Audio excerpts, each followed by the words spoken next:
Good morning and welcome to Morning Moments. And we have another special guest here today. And I got to tell you, this is just a God connection.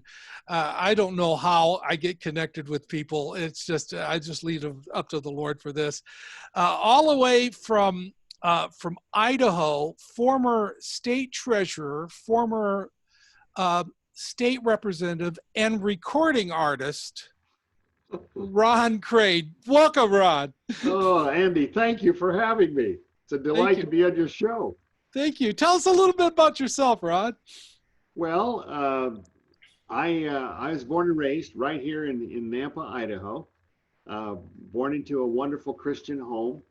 Was saved at the age of 12 in our local church, and just made my life available to the Lord. We in our church, we had a gospel quartet when I was in high school, and my dad had taken me to hear the Blackwood Brothers back when I was a little 10-year-old kid, and I fell in love with four-part male harmony. And another group that came through was the Couriers and the Stamps, and that's saying something for the Northwest because it's a long ways out here. But those groups would do that, and I loved that kind of music. So we got involved in that in our own church, had a little group called the King's Messengers.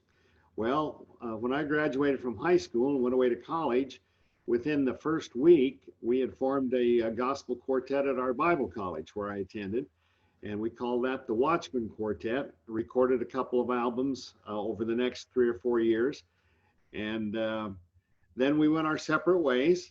And I kind of put that on the back burner. And about 13 years ago, a group got a hold of me and said, how about you join in our group? And it was called Joyful Sound. So we sang together for a couple of years. And then we formed another group called Homeland Harmony, and did a recording with Roger Talley as our producer. And about 5 years ago, two of the fellas in the group went professional, and I wasn't one of them. And so we broke the group up, and I've since kind of retired from the gospel music scene. But then there's another aspect to my life where God has been heavily involved, and that was my political involvement. And in 1983, I was asking the Lord, what should I be doing? Please lead me, and please take control of my life in every aspect. And about 3 days later, I found myself appointed to the Idaho legislature to fill a vacancy for a legislator who had been incapacitated due to a physical ailment. And so next thing I know is I'm sitting on the floor of the House of Representatives filling that seat. But that was a God thing that happened in my life. And I was there for 16 years as a member of the legislature. And then in 1998, I ran statewide for the state treasurer's position, which was an open position, and I served there for 20 years.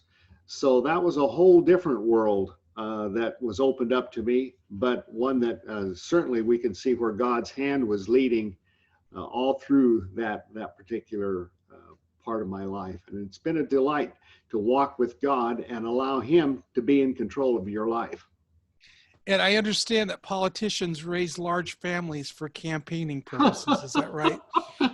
Yeah, unfortunately, my wife and I had 6 children, all of them serving the Lord. They're all married and provided us with 13 grandkids. But when I was running statewide, those 6 children and my wife sure came in handy when you don't have a big statewide organization, you know. So I'm off in one part of the state speaking at an event. My son's up at north in another part of the state representing me, and my wife and some of the children are in a parade down in the southeast part of the state. But that's how we were able to cover the state, because Idaho is a large state geographically. So yes, large families come in handy when it comes to campaigning. Bringing you to where you are today and what's going on today, do you have a word that you have that you could share with the audience of hope, or anything that you can share that from your experiences that you could share with folks today? Well, you know, these times that we're living in are certainly interesting, would be an understatement, and maybe frightening, especially to the Christian community, of where we are today in this country, the division and the animosity that you feel all across the country, particularly in the political arena, but I think it's everywhere as well, makes a person realize how dependent we are upon God. God knows right where we are, and Yeah. he knows the future. The songwriter said, I don't know about tomorrow, but I know who holds my hand. I know that he is in control. He will take care of us. Our job is to keep our hand in his and trust him in these uncertain times. In times like these, we need a savior.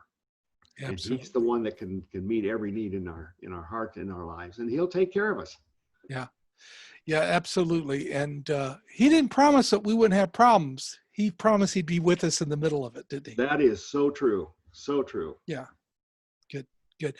You know, what a great message that as we're faithful to what God has and we're willing to be a vessel, no matter what arenas.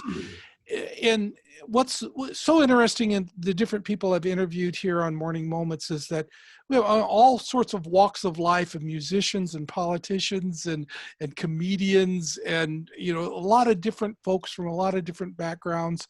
But when we empty ourselves out and say, God, I'm willing to do what you want me to do, it's God puts us where we could never orchestrate it ourselves, and he puts it right where we want to be, as long as we're a willing vessel.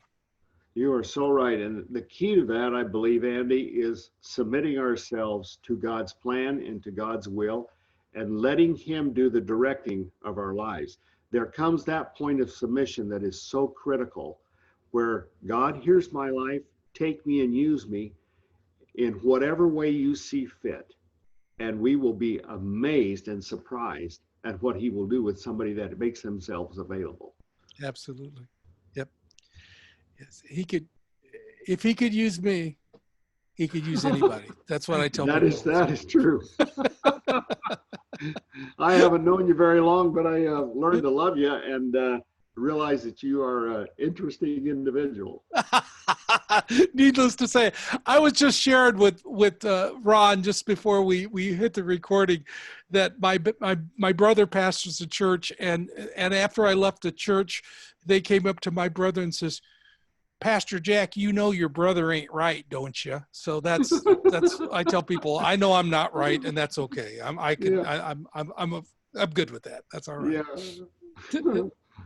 Well, Ron, thank you so much for taking some time out of your busy schedule and becoming a guest on Morning Moments. And I want you to realize that you're listening to this show, everybody, today for a reason. God had you in his plans today when you hit this button and listen to this.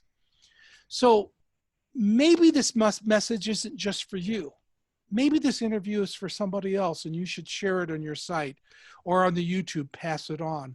So think about what God has for you today in this message so that you can share it with others. Any closing thoughts, Ron? Oh, it's been a delight to be on your program, Andy. I just would say this, that saved people serve people. And we have a mission to fill. God has a position and a place for each one of us. Make yourself available and stand back and be amazed at what he will do with the little bit of a talents that we have. What a great word. What a great word. I want to thank each and every one of you for joining me, and keep coming back for some more Morning Moments.